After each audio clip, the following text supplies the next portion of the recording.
प्यारे बच्चों, आज हम कक्षा 3 से इटलाती बूंद पाठ करेंगे। इस कहानी में नन्ही सी बूंद सागर की लहरों पर झूलती झूमती इठला रही थी। उसका मन कल्पना की उड़ान भर रहा था। लहरों के झूले झूलती हुई बूंद सोच रही थी, काश मैं आसमान में बादलों के संग उड़ती, वहां से खेतों को देखती, बाग बगीचों को निहारती, बड़े बड़े वृक्षों की ऊंची चोटियों को देख पाती। यह सोचते सोचते उस पर सूर्य की किरणों का चौंधा पड़ा। सूर्य के ताप से गर्माहट पाकर वह भाप बनकर आसमान में उड़ चली। बादलों के संग मिलकर देश देश घूमी, ऊंचे पर्वतों की चोटियों को छूती हुई आगे निकल गई। खेतों और बाग बगीचों को देखकर वह कुछ उदास हुई। खेत उतने हरे न थे, बागीचों में फूल उतने रंगीले न थे, बागों में फल उतने रसीले न थे जितने उसने सोचे थे। किसान बार बार आसमान की ओर ताक रहे थे। उनके चेहरे पर उदासी थी। वे सूखे खेतों को देखकर निराश थे। ये सब देखकर बूंद का सारा उत्साह ठंडा पड़ गया। उसका मन दुख से पिघल गया और वह धरती पर आ गिरी। बूंद मिट्टी में मिलकर एक पेड़ की जड़ तक जा पहुंची। पेड़ के तने ने उसे ऊपर खींच लिया और उस टहनी तक पहुंचा दिया जहां फल लगे थे। किसान बाग में आया तो रसीले आमों को देखकर उसका मन झूम उठा। उन्हें टोकरे में लेकर जब वह बाजार पहुंचा तो मीठे रसीले आम हाथों हाथ बिक गए। जानते हो उस बूंद का क्या हुआ? अरे, जो रसीला आम तुम चूस रहे हो उसी में तो वह बूंद छिपी है। आइए हम इस पाठ के अभ्यास में कुछ शब्दों के अर्थ जानते हैं। इठलाना, इठलाना का क्या अर्थ है बच्चों? इतराना। उत्साह, उत्साह का अर्थ होता है जोश। ताकना, ताकना का अर्थ होता है टकटकी लगाकर देखना। निहारना, निहारना का अर्थ है किस ध्यान से देखना। और वृक्ष, वृक्ष का अर्थ है पेड़। पाठ में कुछ प्रश्न आए हैं। नन्ही बूंद क्या सोच रही थी?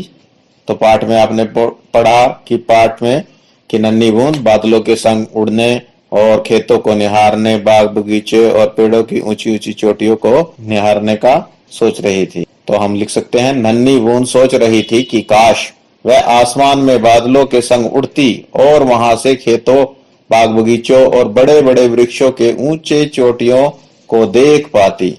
दूसरा प्रश्न है, किसे देखकर बूंद का मन पिघल गया? तो सूखे खेतों को देखकर जो किसान निराश थे, उनके मन पे जो उदासी थी, उस उदासी को देखकर बूंद का मन पिघल गया और वह जमीन पर आ गिरी।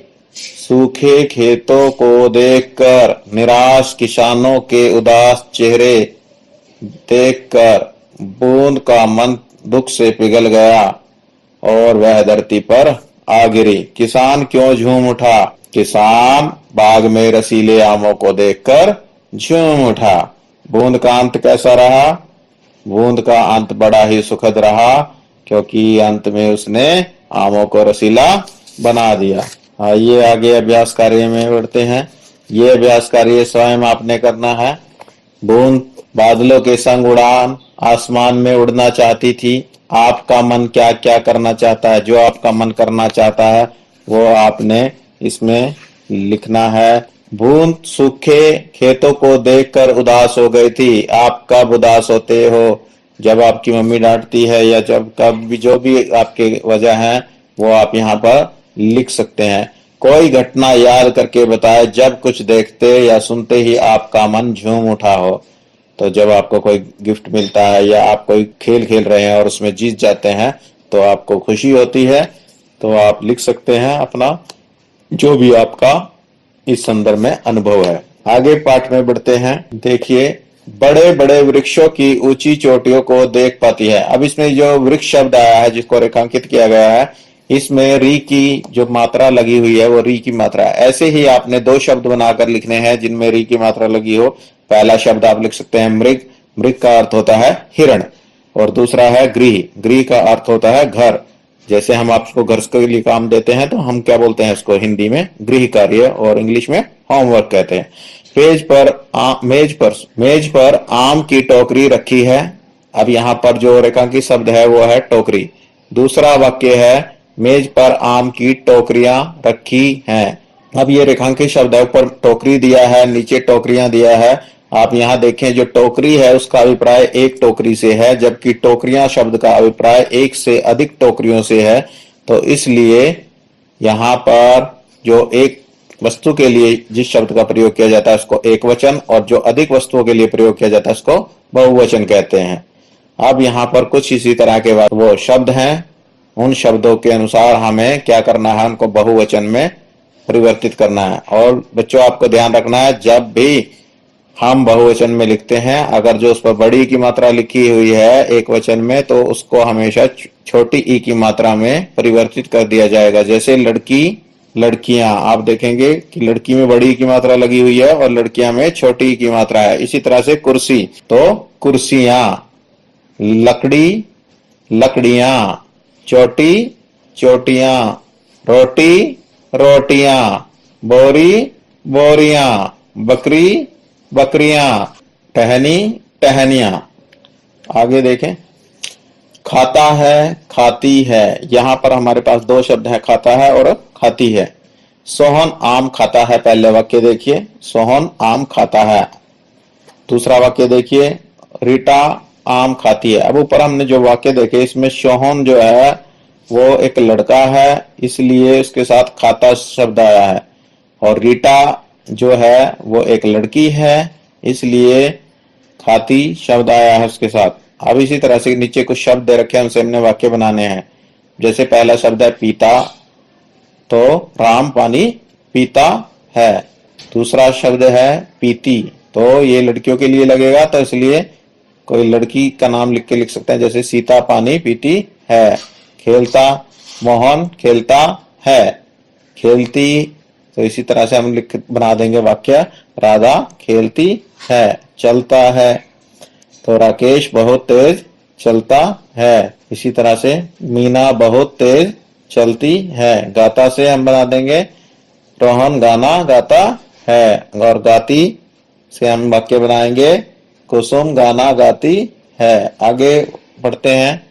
अब ये देखिए बच्चों, इसमें मिट्टी शब्द लिखा हुआ है, और जो मिट्टी है आप देख सकते हैं यहाँ पर, ये जो मिट्टी शब्द लिखा हुआ है, इसमें मिट्टी में यहाँ पर ये ऐसे ट बना के लिखा हुआ है, आप देख सकते हैं ये ट लिखा हुआ है इस तरह से। अब ये जो ट है ये ऊपर वाला आधा है, नीचे वाला पूरा है। इसको हम ऐसे भी लिख सकते हैं ट, और इसको आधा करने के लिए हम इसके नीचे ये हलंत लगा देंगे, और इसी तरह से पूरा ट दूसरा लिख देंगे, तो ये ट हो गया। अब इसके साथ कोई मात्रा लगी है, जैसे यहाँ पर ई की मात्रा लगी है, तो हम यहाँ पर इसमें पूरे वाले पर मात्रा लगा देंगे इसी तरह से। अब आगे, अब हम देखते हैं यहाँ पर, इसी तरह से हमने इसको लिखा है मिट्टी। इसी तरह से हमारे जो आगे हैं इनको हम, तो यहाँ पर हमारे पास बन जाएगा खट्टा। इसमें पट्टी है तो यहाँ पर हम इसी तरह से लिख देंगे पट्टी, और भट्टी है तो हम यहाँ पर लिख देंगे भट्टी, और चट्टान है तो हम इसको लिख देंगे चट्टान, और इसी तरह छुट्टी है तो छुट्टी को हम ये ट अलग अलग करके छुट्टी। तो बच्चों आगे देखिए, अब ये बूंद का सफर लिखना है। बूंद का क्या हुआ, उनके पड़ावों का सही क्रम में लिखना है। बूंद पहले समुद्र की लहरों में थी, तो यहाँ पर नंबर 1 लिख देंगे हम क्रम के अनुसार। तो उसके बाद बूंद फिर क्या हुआ, सूर्य की उस पर जब गर्माहट पड़ी तो वो बादलों में चली गई, बादल बन गई, तो यहाँ पर दूसरे में बादल। फिर उसके बाद वो जमीन पर गिरती है, ये जमीन पर गिर रही है, और जमीन पर गिरने के बाद वो पेड़ों की जड़ों में चली गई, तो यहाँ पर ये पेड़ों की जड़ों में, तो ये हमारा क्रम में हो गया 4। उसके बाद फलों में पहुंच गई, तो यहाँ पर ये हमारा क्रम हो गया 5, और उसके बाद ये आपने आम खाया, तो उसके बाद ये हमारा क्रम 6। तो इस तरह से बूंद की यात्रा का हम क्रम पूरा कर सकते हैं। तो इस वीडियो को देखने के लिए आप सभी का धन्यवाद। हमारे चैनल को सब्सक्राइब करने के लिए सब्सक्राइब का बटन दबाएं और सबसे पहले वीडियो नोटिफिकेशन पाने के लिए बेल आइकन का बटन दबाएं।